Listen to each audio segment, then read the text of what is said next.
Yeah. Now, before we begin the teaching, we will do a short recitation. Am I audible in on the Zoom? Can you hear me? Yeah, yeah. This one not on. Zoom mic is fine, right? Okay. Those online, can you hear me? Okay. This one working? This mic not working, huh? This mic not working. Oh, where's it? Oh, I see.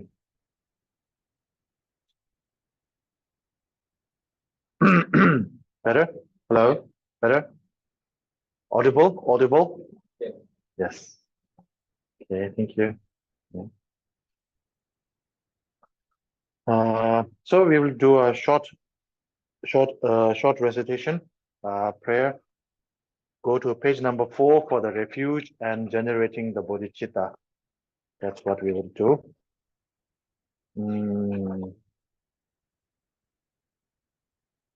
Okay. So page number 4, the refuge and generating Bodhicitta. I go for refuge until I'm enlightened to the Buddha, the Dharma, and the Sangha. By my accumulations of the practice of giving and so forth, may I become a Buddha to benefit all sentient beings. I go for refuge until I am enlightened to the Buddha, the Dharma, and the Sangha. By my accumulation of the practice of giving and so forth, may I become a Buddha to benefit all sentient beings. I go for refuge until I'm enlightened to the Buddha, the Dharma, and the Sangha. By my accumulation of the practice of giving and so forth, may I become a Buddha to benefit all sentient beings. Inspired by wisdom and compassion, today in the Buddha's presence, I generate the mind of full awakening for the benefit of all sentient beings. Yeah, thank you. Sangye chedan tsoye shonam la chanchu bado dane kyeso je na ye jinso ye wen tonam ye chola penche san jobara sho sangye chedan tsoye shonam la chanchu bado dane kyeso je da ye jinso ye wen tonam ye Dola benje zangye dola shu. Two times, 3 times. Two. Sangye cha. Soye chanam la changju bardo dame kyeso je. Dagi jinso gebe tonam ji. Dola benje zangye dola shu. Zoi she be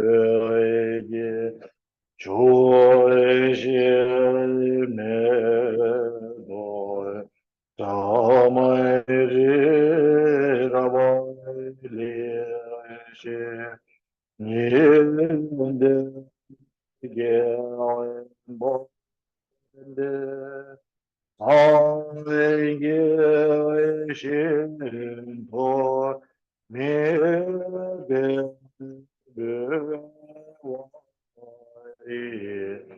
Dogwe namanda shela je bara sho yedama gorora nedala kamne yandaya.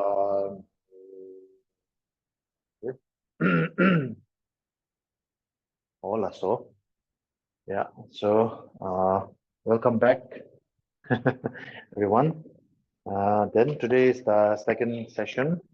So yesterday I tried to lay down the basic foundation of Buddhism, Buddha Dharma. Of course, you're already familiar, but just to refresh your memories. So I just recalled a few of the essence, which is the Four Noble Truths, and the core essence of Four Noble Truths, which is the law of causality, karma. And then, of course, we touch a little bit on the importance of or the validity of bodhicitta. We touch bodhicitta. Yeah, we talk about that a little bit. Then today, want to focus more on the So we a little bit touch on the purpose of meditation as well.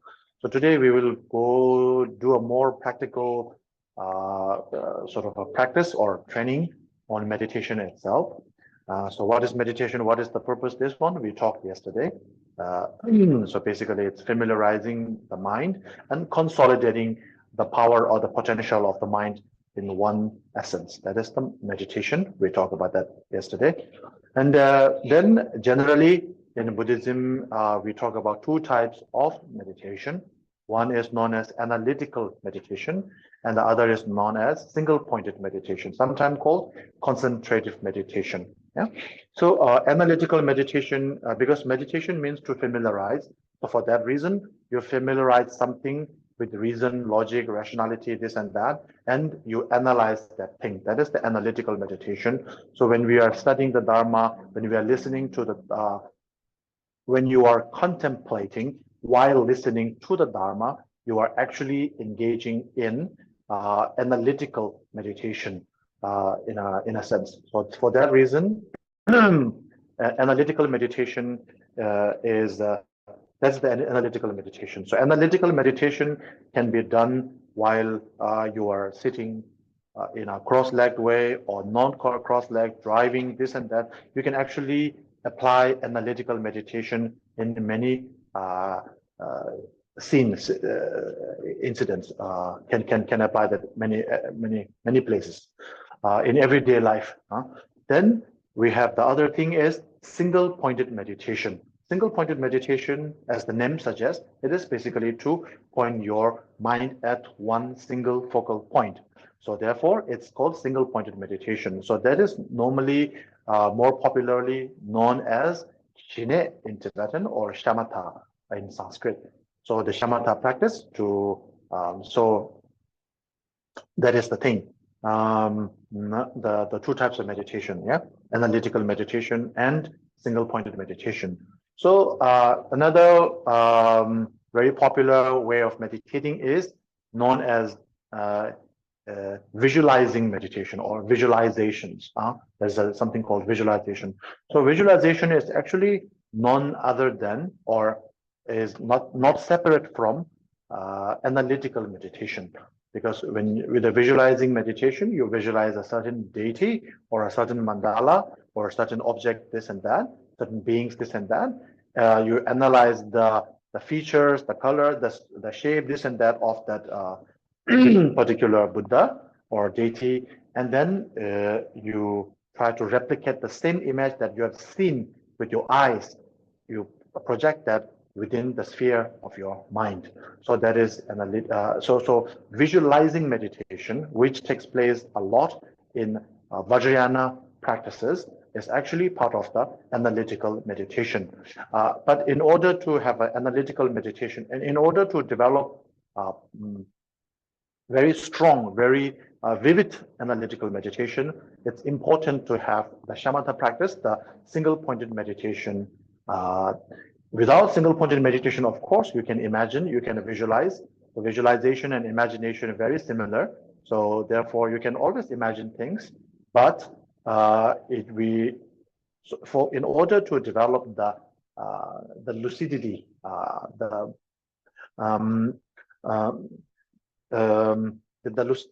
lucidness of the meditation, that you need. It's better to have the shamatha, the single-pointed practice as well. So for that reason, for the first session, we will try to cover on the shamatha aspect of meditation or the single-pointed meditation, and on the second session, after the second session today, we will cover on the visualizing aspect, the visualizing meditation, like visualizing deity, this and that, the analytical aspect of it. And another term for the analytical meditation is, we call it vipassana, sometimes like that. So so the first thing is single-pointed meditation that we are trying to cover, and we will first I will explain a few things, and then we will sort of meditate, or we will do it together. We will train together. And then maybe we have some questions regarding that, then try to cope with that. Yeah, so that's what we're gonna do. So the first thing, usually for single pointed meditation, unless one is unable to, you are required to sit in a cross-legged position. So what is known as the Vajra posture, right? So first, right now, I've just explained. So fully cross-legged posture or Vajra posture is basically to, you see a lot of that in the Buddhas, like Buddha Shakyamuni, or most of the peaceful Buddhas, most of the peaceful deities are sitting in a fully cross-legged Vajra, sort of fully cross-legged like this, right? So basically that is the right ankle, basically the right angle on the right left thigh, and the left, what do you call that? Heel, right? The heel. The right heel on the left thigh, left heel on the right thigh, like that. So that is the fully cross-legged. If you cannot, then you can actually do it. Do it a semi Vajra position or semi cross-leg, sometimes known as the sattva, like a bodhisattva, right?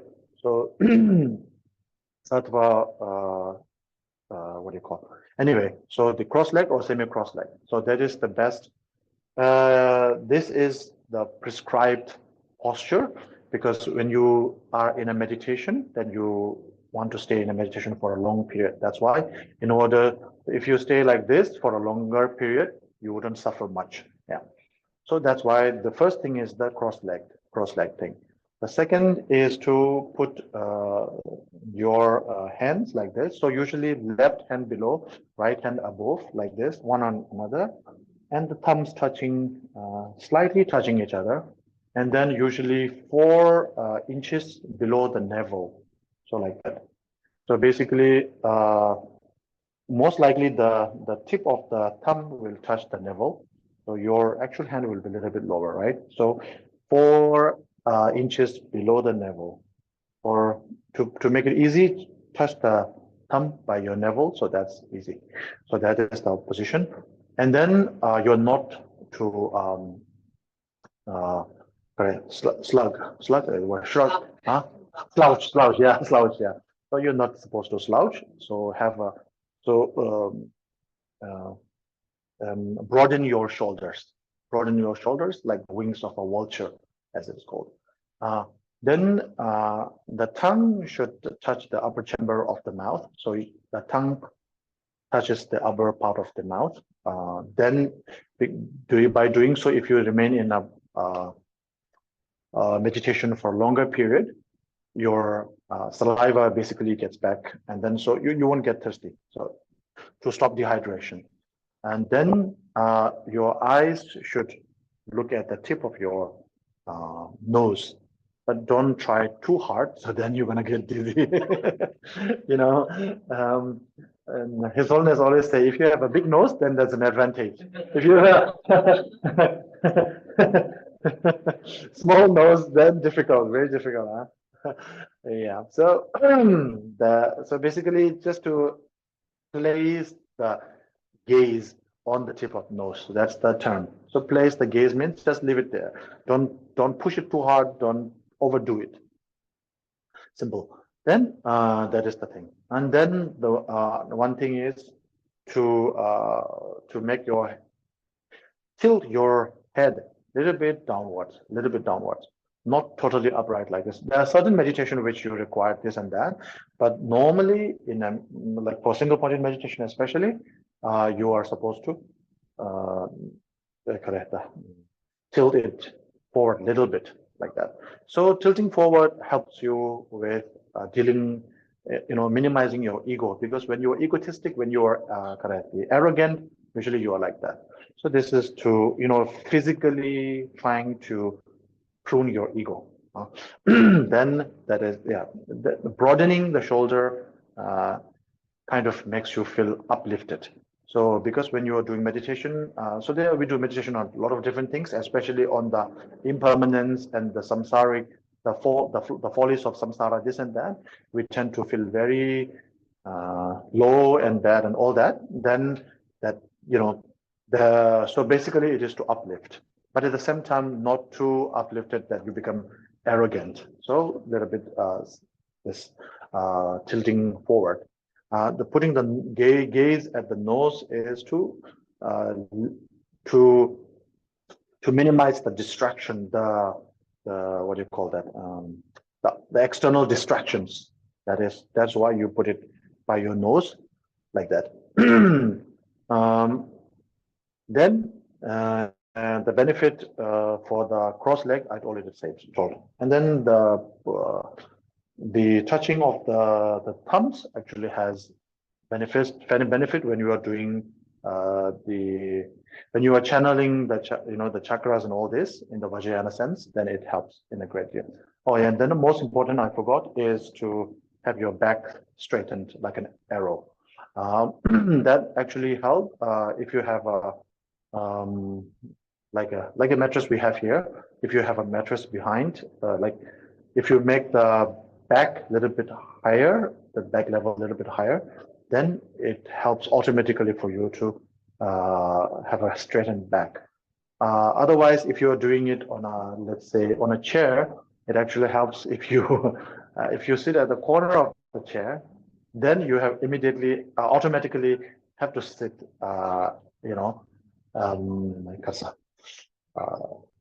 straight.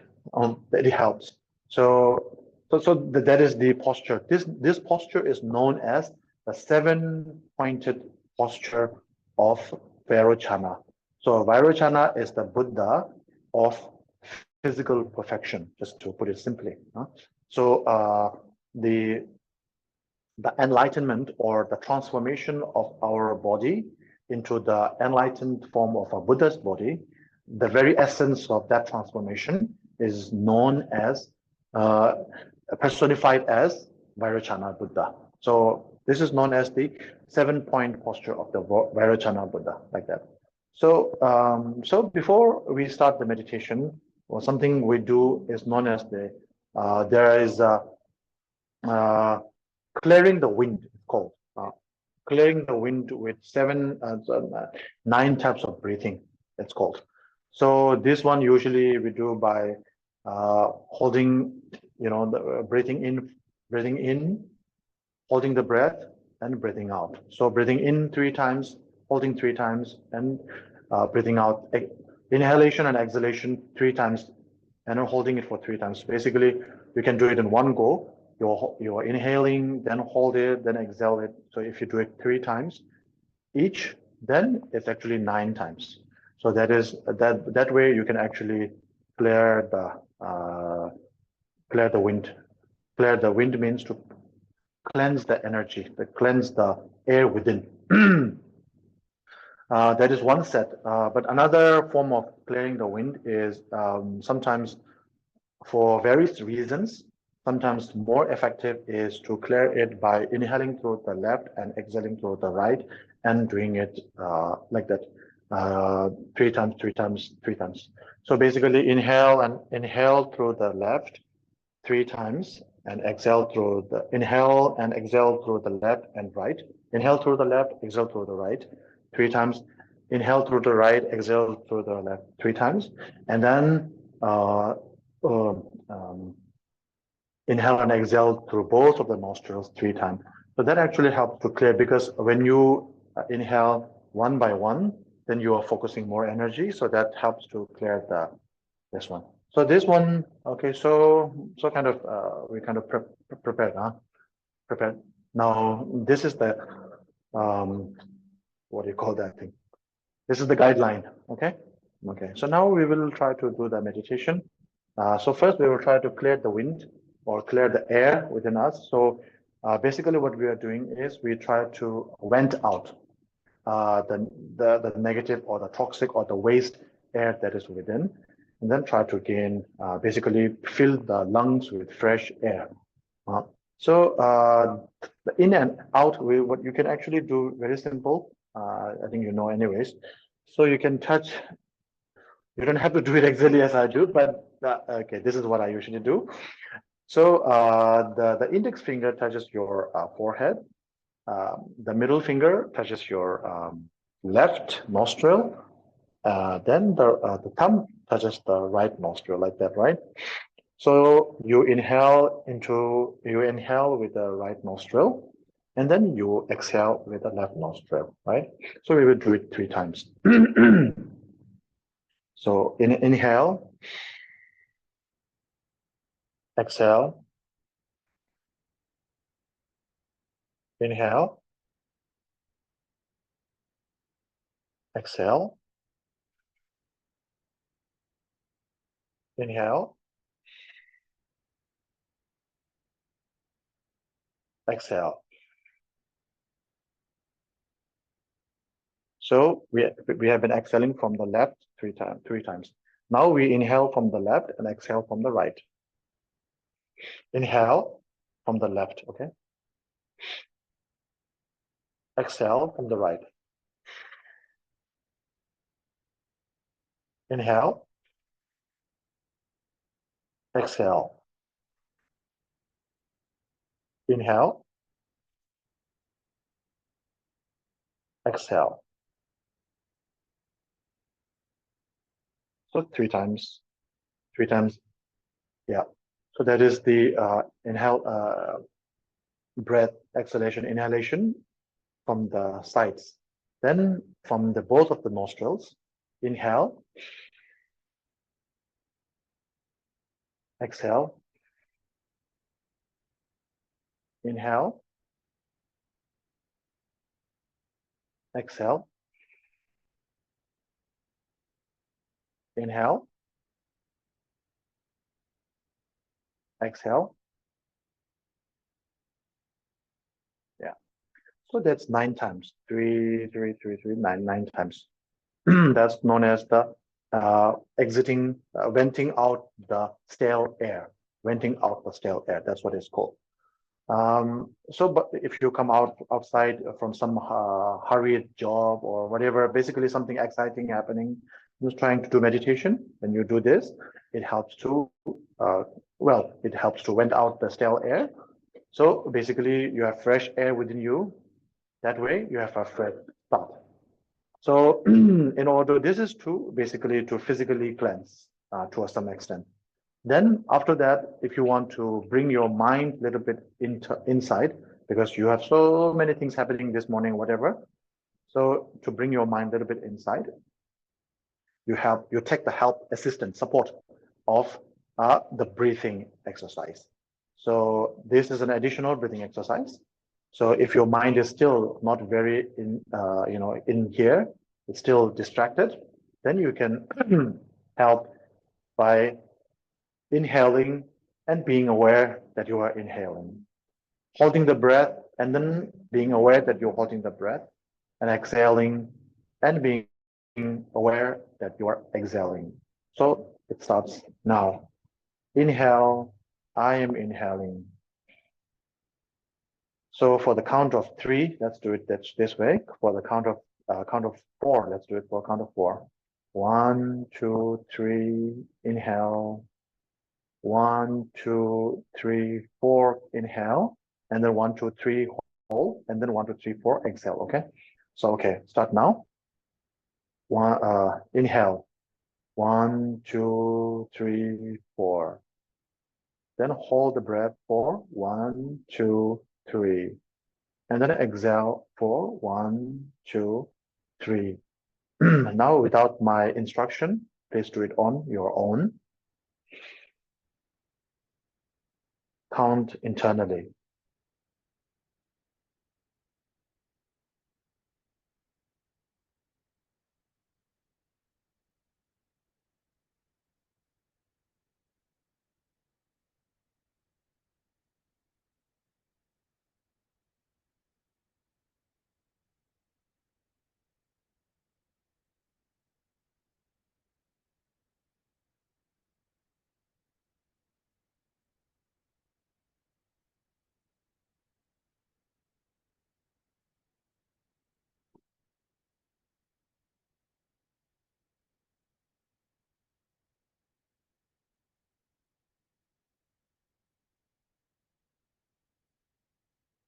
Yeah. So this helps us to bring our attention inwards to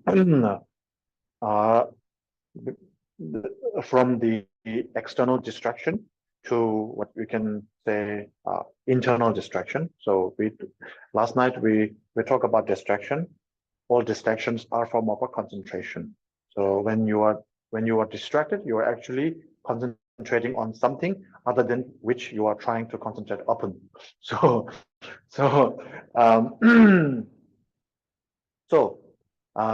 yeah.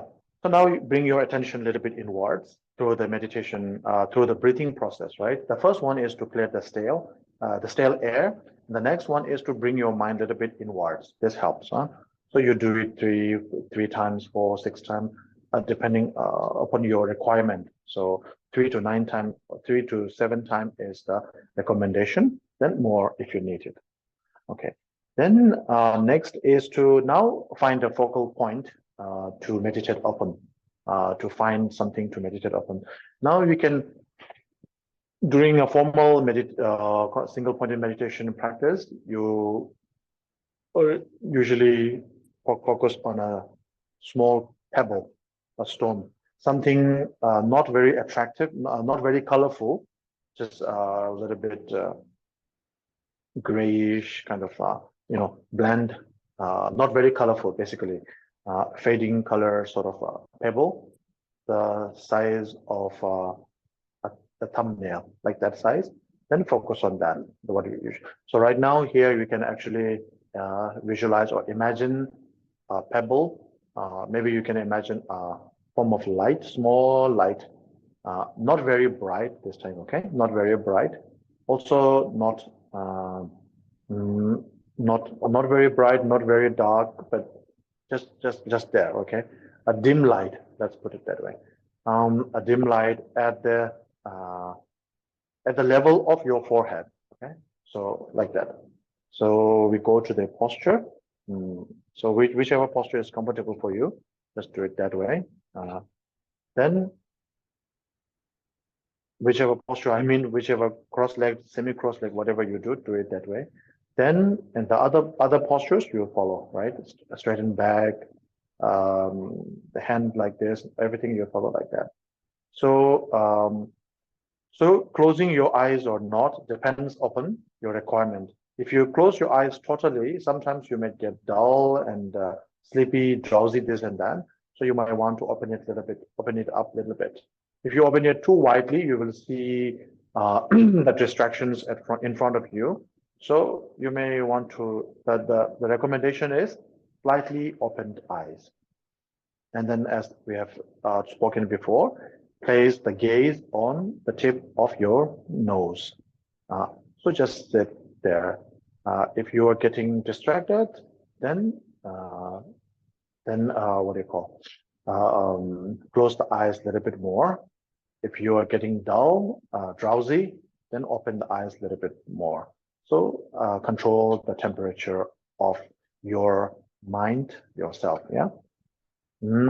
So like that. So visualize at the level of your forehead, a bright, a pebble, dim lighted pebble in front of you. So visualize like that.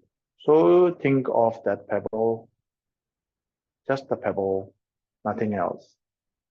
Think of the pebble, the color of the pebble, the shape of the pebble, the size of the pebble. Be aware of that pebble.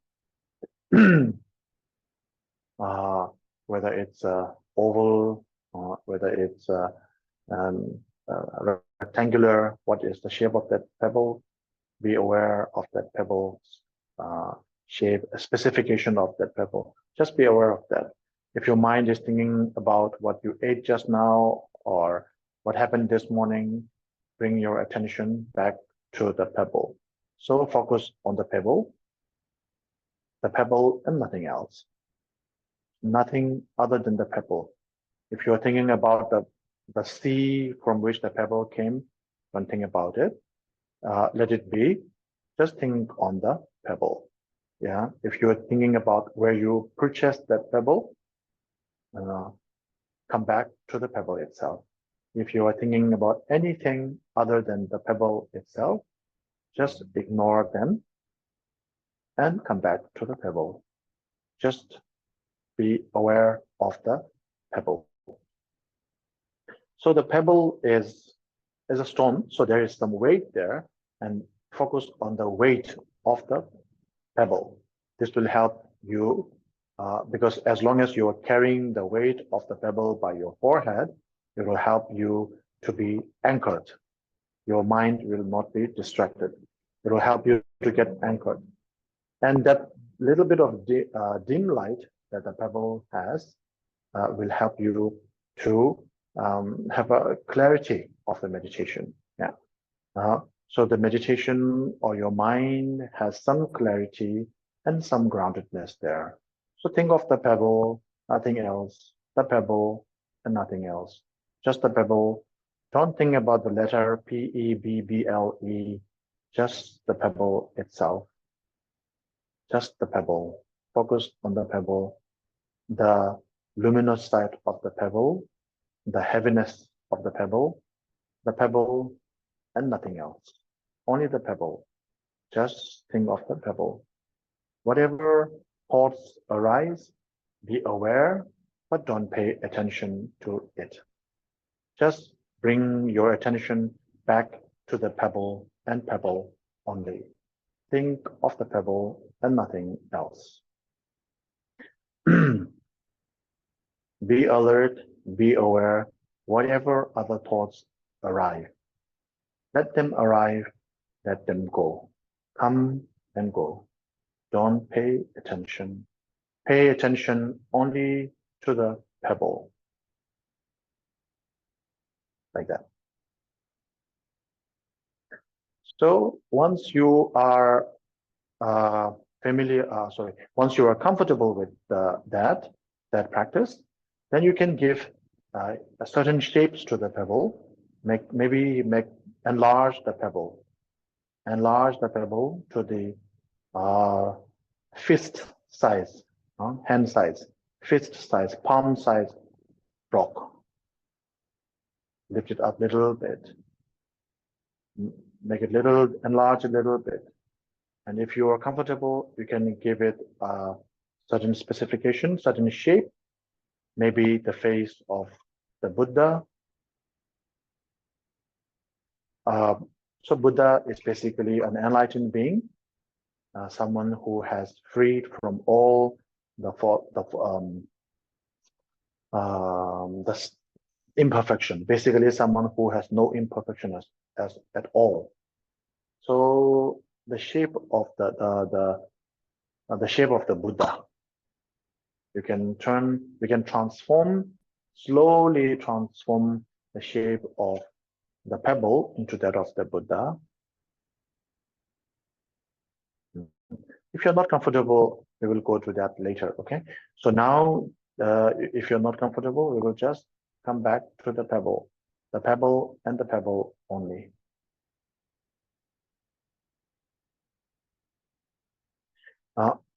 We have enlarged the pebble, and then when you want to conclude the meditation, you can reduce the size of the pebble, make it smaller and smaller and smaller, and gradually disappearing.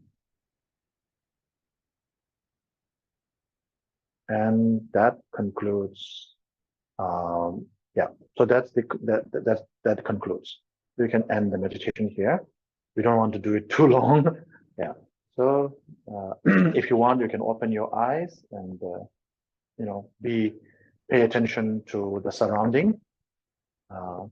So you have been to a world that you don't visit often, the internal world, right? And then now you come out of that internal world and you see what you have been seeing every day. But once you have visited the internal world and when you come out of that, and the external world also seems very much different, even though it's the same but different. So in that regard, be like that. So what we actually train is we trained focus. I mean, we help ourselves to train on the concentration to be able to focus on that thing. But at the same time, we also train our awareness. So when we were paying attention to the focal point, the concentrative the point, at the same time, we are tasking a certain portion of our mind to pay attention to what we are seeing, what we are thinking. So we have been tasked to think about a pebble, but at the same time, our mind wanders. And when our mind wanders, awareness actually keeps alert. And then when the mind is wandering out, it catches and brings it back.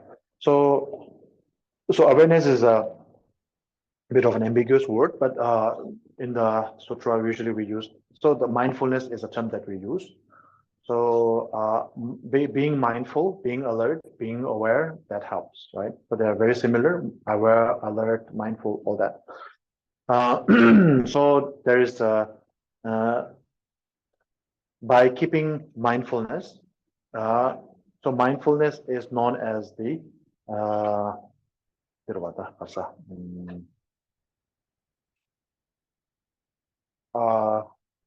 a hook, you know. So when a hook and a lasso. So the hook is the mindfulness, and then introspection is the lasso. Lasso to catch the, yeah. So like that. So what we do is we use the lasso and then the hook. The lasso, the hook and the lasso to bring back whatever has been lost, like that. So basically, that is explained in the sutra. But in our today's understanding, the best way to understand mindfulness is a watchtower, or in today's time, maybe a CC camera. CC camera, automatic CC camera. Whenever there's a movement, right, then the CC camera moves this and that, or take picture, or this, whatever. So mindfulness is like that, being aware of every small movement activated, right, like that. So when the camera, CC cameras were physically movement activated, we task the mindfulness to capture the movement of the mind, and when it's moving outwardly, then we bring it back. Yeah. So bringing back is the introspection. The term used in the Dharma is called introspection. Basically, we bring it back through that. So, time is up. Okay. So, yeah. So I will conclude. Yeah. 5-10 minutes more, maybe. So we just have to sacrifice the break, the rest time. Oh yeah. Something important I want to mention. Then I forgot. I'm not being mindful myself.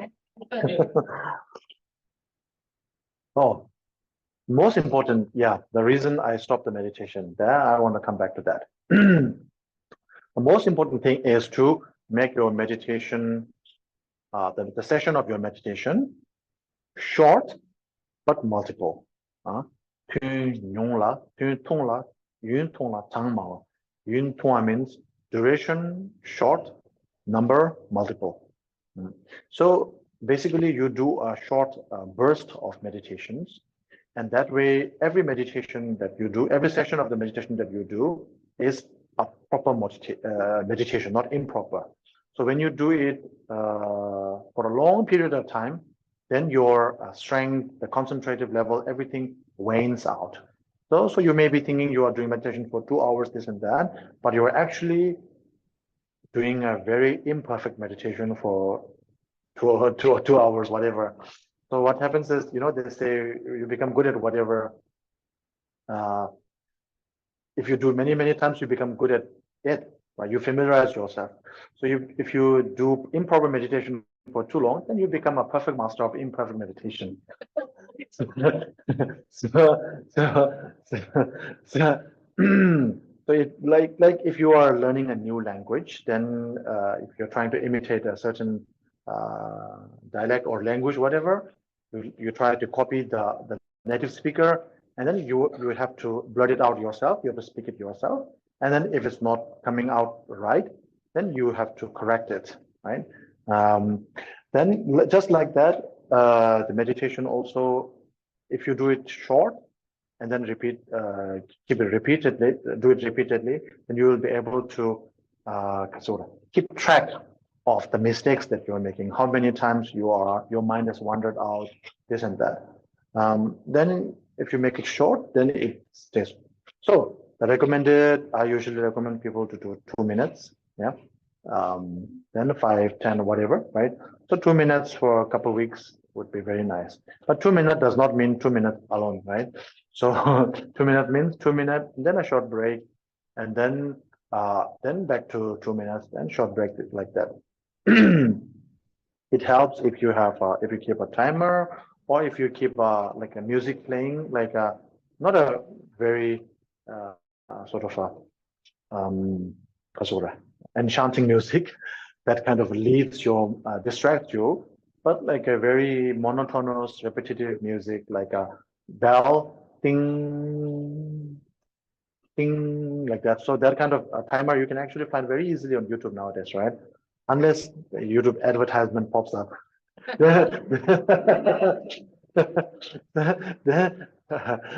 But luckily, most of those spiritual channels, they don't have advertisements. So anyway, so incense also helps a lot. So with incense actually helps a lot in the sense that if you have a, when I say incense, don't try to, find an incense that is comfortable for your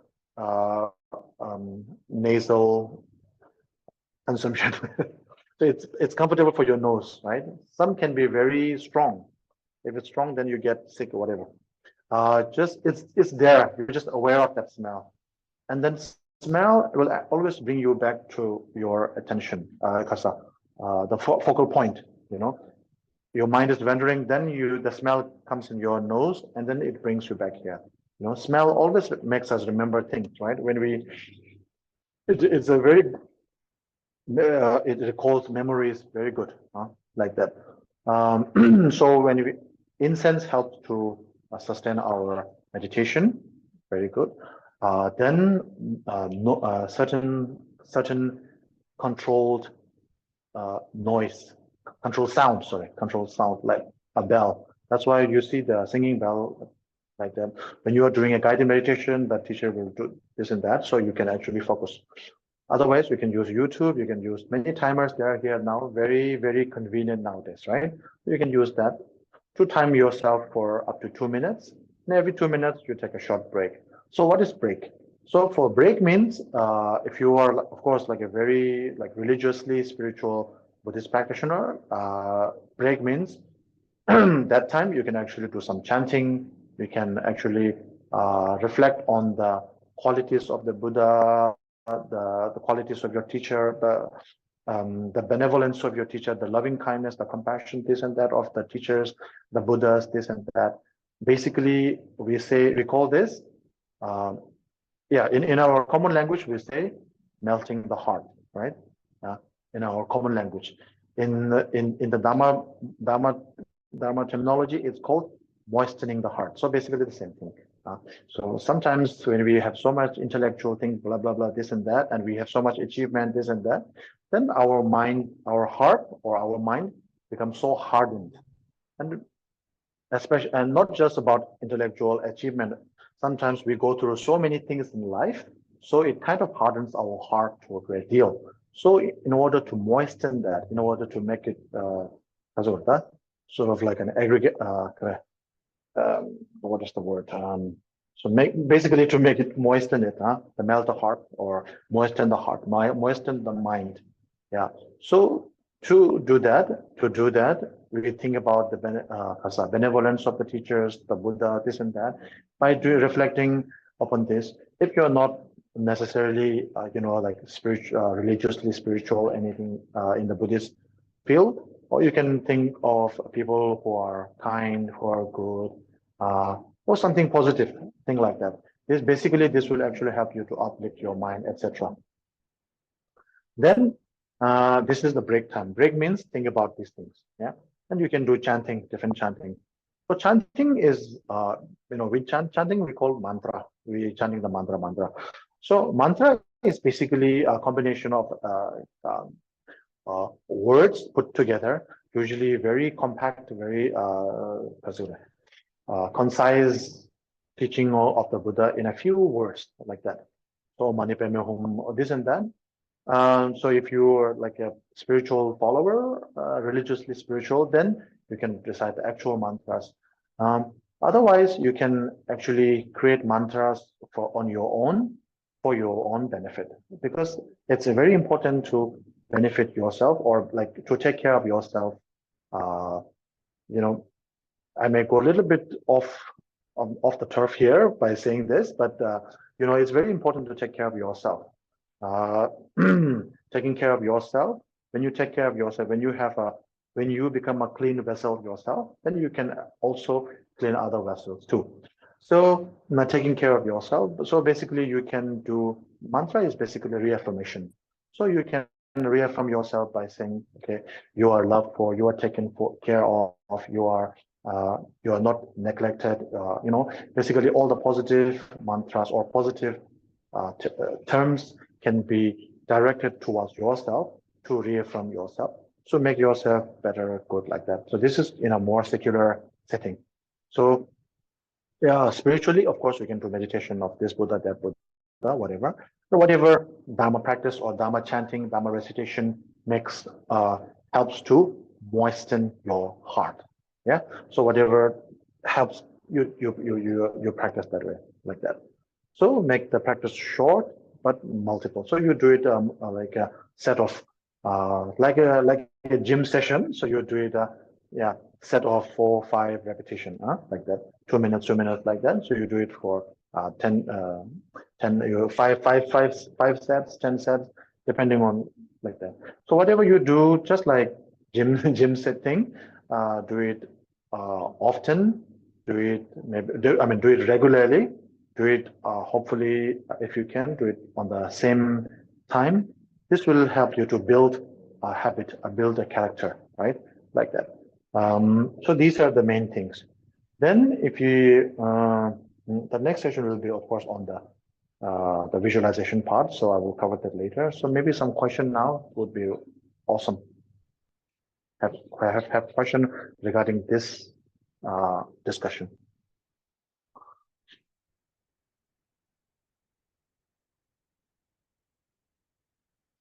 Some doubts here, there, or you know, sometimes this teacher said that, so this teacher said, so what is how do we fit in this with yours? You know, you can ask that also. It's fine.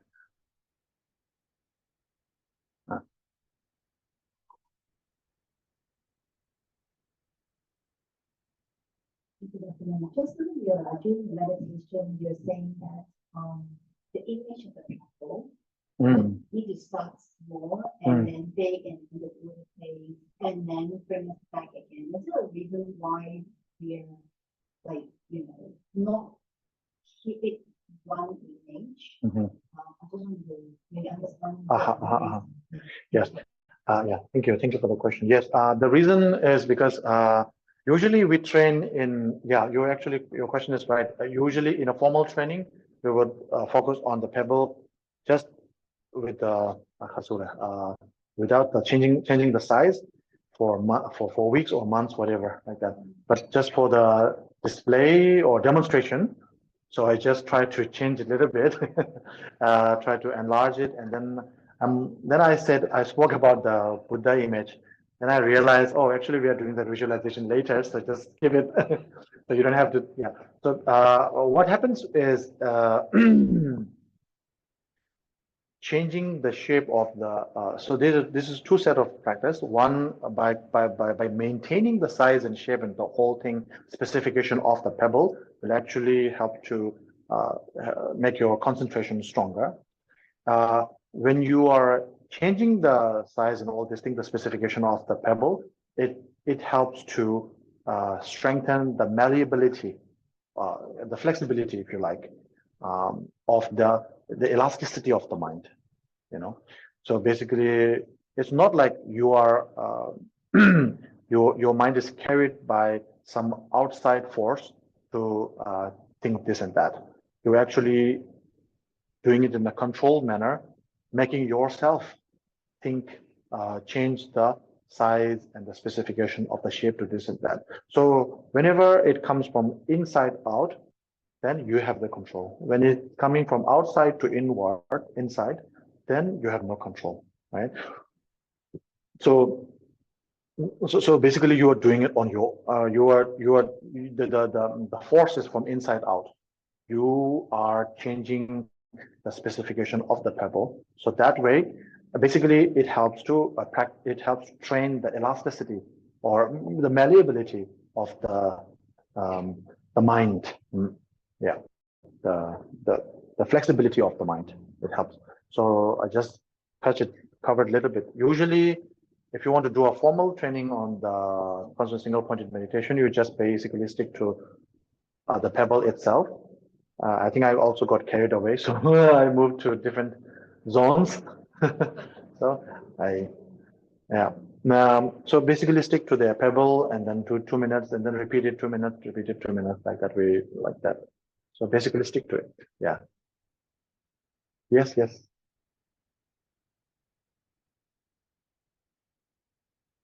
I have a question. Is there any advice for daytime meditation or nighttime meditation before sleep? Just as an example, is the shamatha would it be in the evening when you are going to sleep? But obviously, you know meditation before sleep. But what would be a good advice for nighttime meditation or start of day meditation? Yeah, very good question. Thank you. So maybe I'll give maybe 3 examples. So one is so morning, 2 types of meditation. One is analytical meditation. One is single pointed meditation. So analytical meditation basically is the bodhicitta. So when you focus on the bodhicitta, the qualities, this and that, when you get up in the morning, think of benefiting other sentient beings and this and that. So basically the whole aspect of bodhicitta, this will be very good to boost your morale, if you like. You know, basically you prepare yourself for the war, for daily whatever, you know, because now you have the responsibility of a bodhisattva because you're carrying the bodhicitta mindset. So therefore, any hardship, any obstacle that you may find actually leads you to the Buddhahood, because these obstacles are not to be taken lightly. These obstacles are actually a hurdle to Buddhahood. So by tackling those obstacles, I can actually get to Buddhahood. So like that. That is one thing. Another thing, more analytical sense. The other thing is you can actually the concentrated meditation. Okay, analytical meditation, single pointed meditation. Single pointed meditation early in the morning. After that, then you focus on the you concentrate on the nature of the mind, you know. So maybe I will talk about this a little bit in the next session. So what is the nature of the mind? What is the what is the mode of the mind right now at the moment? So maybe we will do I will do like a step-by-step thing. Okay, so this is how you do it. So you got 2 things, right? First thing is the bodhicitta. The second thing is see the nature of the mind. This is for the morning. In the evening, there's you can do the meditation of reaching out to Amitabha. Okay, I will also explain what that is. So these reaching out to reaching out to Amitabha land. This is actually a visualization-based meditation. So we will cover that in the next session. So the first 2, I will do a guided sort of a step-by-step guided one. Okay. So early morning, you get up, you will wake up. Make sure that you can like sit upright. Yeah, that time, or maybe just open your eyes. Also fine, whatever. So once you are awake, be aware that you are so fortunate. Out of all the human beings, all you know, let's just do the human beings, not all sentient beings. So out of the 8 billion human beings in this world, how lucky you are that you have a roof to cover, huh? And then you have, I don't know, whatever you have, be lucky. my refrigerator, my fresh food in the fridge, my partner, my children, my this, my that, whatever you have, the possessions that you have, be very fortunate to have all of that. So many people, sometimes, how many people are not able to wake up this morning? How many people are wake up this morning but are unable to move their right feet or left feet or right hand or left hand, whatever? Basically, rejoice and appreciate all the advantages that you have. Be very appreciative. And now what I'm going to do with all these endowments, am I just going to use it like mindlessly and without thinking anything, just become a tool for my company or for my whatever, just become a small tool in the big mechanism of the society or the economy or the whole world, whatever, just become a tool, or become individual, become a person, a being. Being means someone who takes control of one's own things. A tool is something has no control of its own. A tool is a small screw, a small whatever is being under the, has to go follow the mechanism of the whole system, this and that.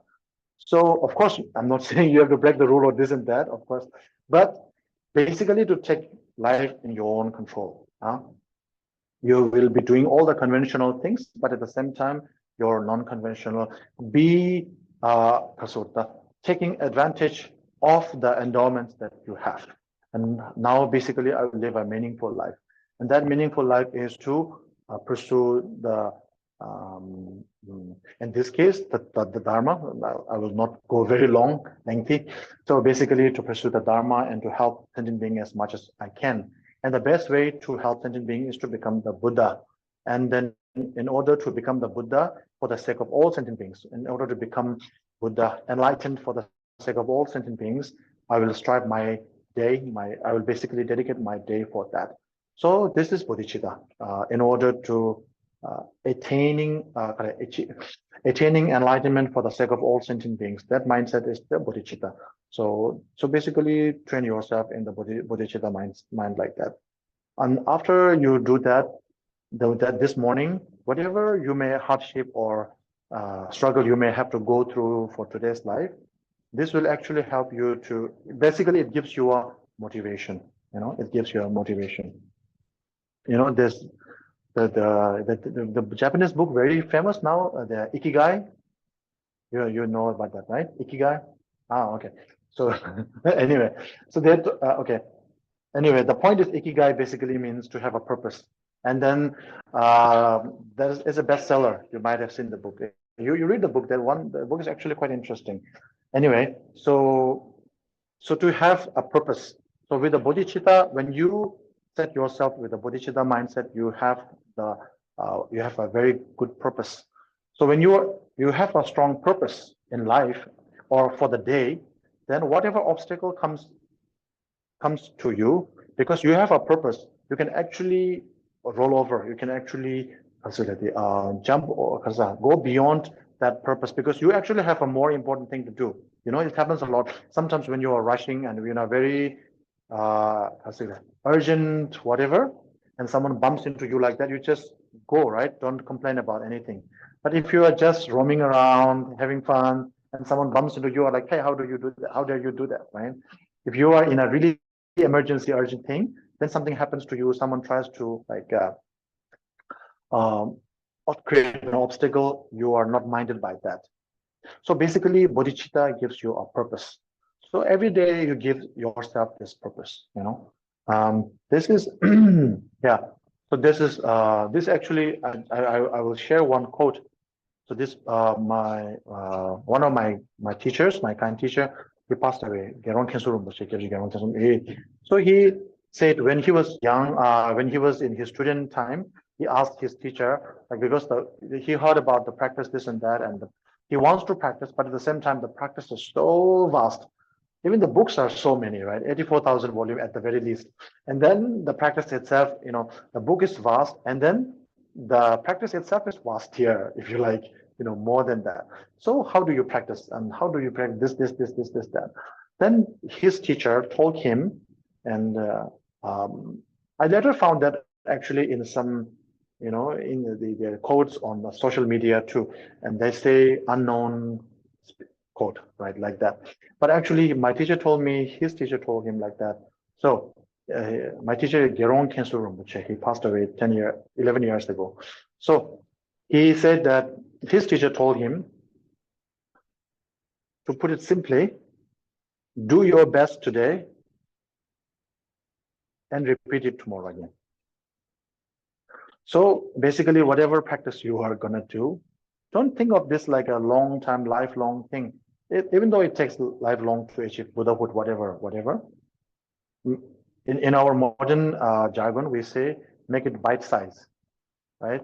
So basically, make it small. Just do best for today, and then repeat the same tomorrow. So coming back to the Bodhicitta, with the Bodhicitta attitude, and any obstacle you may have, you will be able to overcome that with the Bodhicitta attitude and do best for today, and then repeat the same tomorrow, like that. So that's one thing, to bring purpose to your life, not just life, bring purpose to the day, for today, and make every day purposeful, meaningful, fruitful. And then if you repeat it over the course of years, then at end of your life, you have a very meaningful life.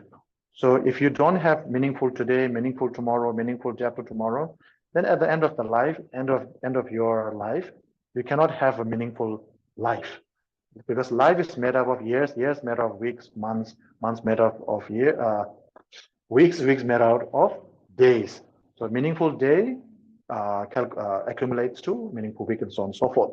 So Bodhicitta makes your life, day purposeful, like that. So second one is, once after that, you feel a little bit, your morale is boosted, you're a little bit, heightened and all that, then you can actually go to practice. Then you look at that point, when you feel a little bit heightened, a little bit motivated, a little bit hyper, whatever, or maybe you're not still that hyper, you're feeling low, whatever. At that point, now watch the mind, the mood that you are in, the so-called mood that you are in. So where is that? Okay, if you are in a bad mood that morning after practicing the Bodhicitta, whatever, you wake up, you still feel sad, sorrowful, regretful, something not right, whatever, discontent. Okay, discontent, we will choose discontent. So where is this discontent? What is discontent? So yeah, of course, there's a reason behind why we are discontent. Something happened. So instead of going for the reason behind why the discontent happened, this will usually lead to some culprit outside, some person who did wrong, whatever. So no need to focus that too much on that. So bring back to what is discontent? Where is my discontent? Is it in the heart, in the feet, in the where? Where is my discontent? Where is my discontent? So when you look at discontent as an object, then what happens is you're actually already out of this discontent. Because, the analogy, like in order to see the mountain, you have to be outside of the mountain. So once you're on the mountain, you cannot actually see the mountain. The mountain is too big to be seen. Once you are on the top of the mountain, you cannot see the mountain. You cannot see it. Only when you come outside of the mountain, then you can witness or see the mountain. You are able to gaze at the mountain.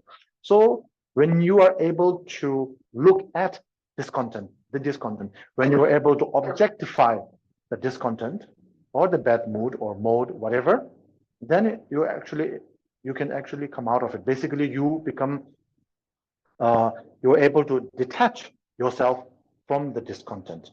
You're able to detach yourself from the things that are bothering you.